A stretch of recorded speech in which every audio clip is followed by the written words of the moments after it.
This is AIX, your daily dose of AI news. Okay, you guys need to see this.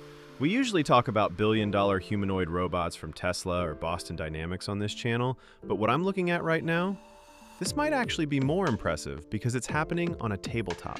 Meet ROSOrin. At first glance, it looks like a high-end RC car, right? But watch what happens when the operator starts talking to it. He doesn't give it a code. He doesn't press a button. He literally says, "I'm a little hungry. Find a convenience store and tell me what's good to eat." Now pause for a second. Think about how many layers of AI are needed for that. The robot has to understand hungry means food. It has to map the room to find the store area. It has to drive there, avoid walls, scan the shelf, recognize the chips, and then report back.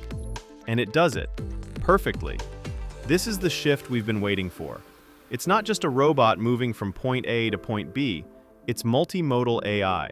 It's combining a large language model, like the chatbots we use every day, with a vision model. Check out this zoo test. The user tells it to track the carnivores. The robot scans the area. It sees a giraffe, ignores it. It sees an elephant, ignores it. It locks onto the tiger toy and follows it like a shadow. That is genuine object recognition and reasoning happening in real time. It's not just seeing pixels, it understands context. Later in the demo, they ask it to find a dog. It navigates a maze, scans a bunch of different objects, and reports back. No dog found, just giraffes and tigers.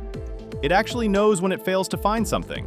That level of awareness is usually reserved for massive industrial systems. Under the hood, this thing is packing serious hardware.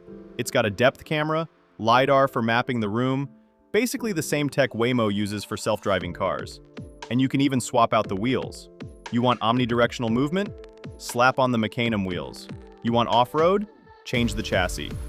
But the real reason I wanted to share this on AIX is because it represents accessibility. This is an open-source development platform. It supports Python coding. It means the barrier to entry for building intelligent, reasoning robots is crumbling. We are moving away from robots that just repeat a programmed dance and toward robots that can look at a messy room, understand what they are seeing, and make decisions. This little guy is just the start. If you want to keep seeing the AI breakthroughs that are actually changing the game, from massive humanoids to smart rovers like this, make sure you hit that subscribe button for AIX. We're tracking the future, one robot at a time.